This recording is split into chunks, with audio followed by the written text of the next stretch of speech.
মানিকচকে বন্যা কবলিত মালদার মানিকচকের ভূতনি এলাকায় ভূতনি ব্রিজের সংযোগকারী রাস্তায় ফাটল। প্রায় 100 মিটার এলাকা জুড়ে রাস্তার একপাশে ফাটল ধরায় জোর চাঞ্চল্য আতঙ্ক তৈরি হয়েছে এলাকাবাসীদের মধ্যে। উল্লেখ্য, বর্তমানে গঙ্গার জলে ভাসছে গোটা ভূতনি এলাকা। গঙ্গার জল এসে লাগছে ভূতনি ব্রিজের কাছাকাছি এলাকায়। সেই জমা জলে ভূতনি ব্রিজের সংযোগকারী রাস্তার নিচের মাটি কেটে প্রায় 100 মিটার এলাকা জুড়ে রাস্তার একপাশে ফাটল ধরেছে, যা নজরে আসতেই এদিন ভূতনিবাসীর মধ্যে ব্যাপক চাঞ্চল্য আতঙ্ক তৈরি হয়। এলাকাবাসীর বক্তব্য, বন্যার জলে রাস্তা ক্ষতিগ্রস্ত হয়েছে। সেই রাস্তা দ্রুত মেরামত করার উদ্যোগ না নিলে যে কোনো সময় ধসে পড়ে যেতে পারে। তাই প্রশাসনের উচিত বিষয়টি গুরুত্ব দিয়ে বিবেচনা করা।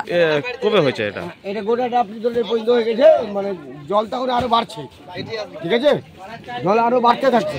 মানে আমার বাড়ি এখানে, আমার বাড়ি মালদাতে, কিন্তু আমি যে কোম্পানি মাল নিয়ে আসি বিস্কুট গাড়ি, আমি পাখির বাড়ি গেছিলাম, যা অবস্থাতে মানে ওইদিকে লোকের অবস্থা খুব খারাপ আছে।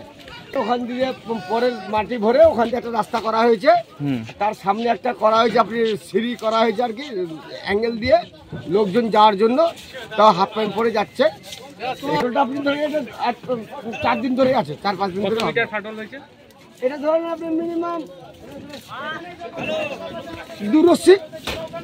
কি মনে হচ্ছে এর থেকে বড় দুর্ঘটনা হতে পারে এই ফাটলের জন্য? হ্যাঁ, এটা হতেও পারে, যেভাবে জল বাড়ছে এটা কেটেও যেতে পারে। ব্রিজে কি কাজ ঠিকঠাক হয়নি? কিসের কারণে ফাটলটা ধরেছে মনে করছে? জলের ধাক্কাতে মালটা বসে গেছে নিচে।